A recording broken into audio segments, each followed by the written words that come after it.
Today, on the first part of the sebbie build, I will be measuring where we need to put our IRS differential.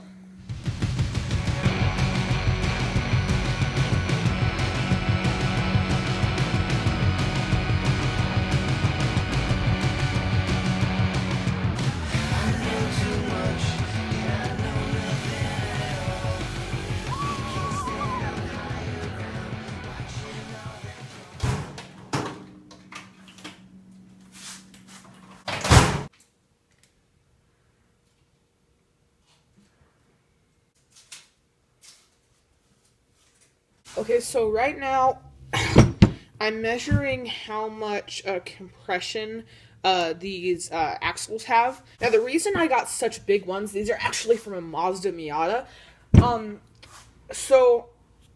I copied this build idea from the Vacity build. I can't quite pronounce the name. Hold on.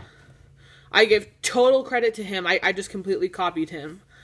Please go check out his channel. I will have a link in the description. He has like 150,000 subscribers. I totally am not trying to steal your thunder. I did everything he did, and then I understood why he got these hubs.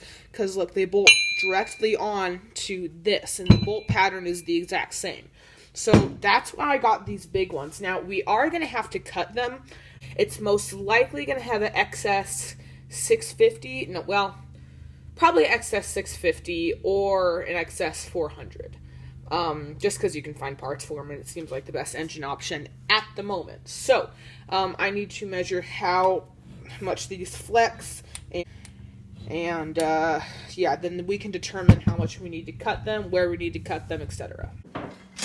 So in the first video I made about this thing, I said that I wanted to go with the jack shaft system and 2 chains coming down. Now I still think that would work, but I knew it probably wasn't the best option, but it seemed like my dad kind of wanted to go like the more stock route, which is exactly what that was. There were 2 sprockets coming down stock, but the whole way it was delivered was super weird. Anyway, our uncle came over and he recommended the IRS system or something like that, because the stock system was just weird and it was easily breakable, I guess. And so we wanted to go with this because, number one, people had done it before, so we could copy them, and I already have.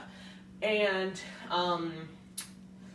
it would just give us a lot more options. So my plan is to put a Yamaha XS 650 in it, or as my grandpa calls it, a Yammer Hammer. And so I'm planning to put that about as much off to the right as I can, and then having a short sleeve that goes to a reverse box right in the center, and then that should center it with the middle sprocket, and then that from the reverse box will bring the sprocket back to the differential. That's my plan. I don't know if it'll work or not. I mean, I might have to go without reverse, which would suck because I'm going to use this thing a lot, but that might be something I'll just have to live without. So we'll see. All right, we are about to cut our first piece of metal. We have been preparing for our friends coming over. They're staying for about 2 weeks, so I'm not going to be able to work on him for a while. But right when they leave, I'm going to get right back into it. So let's get started.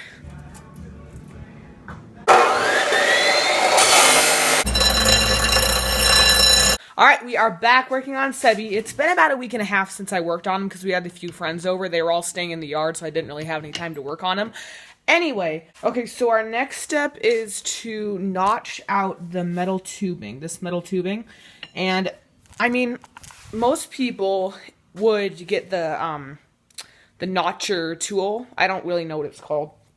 But I'm not going to spend the money on that because we're not doing that enough to make it worth it. Like, if we were building a whole buggy, yeah, definitely be worth buying, but not for this. So I'm just going to be making a little bit of a mouth just to fit on there, so there's more surface hitting the, can't talk today. So there's more surface area grabbing over the piece of metal, so it'll be a lot stronger.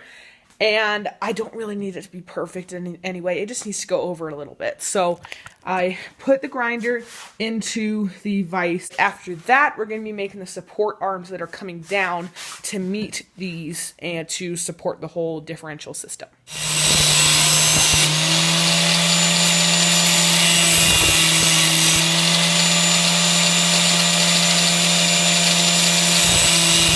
2 hours later. All right, they turned out a little better than I thought they would, actually. I mean, I didn't have very high expectations.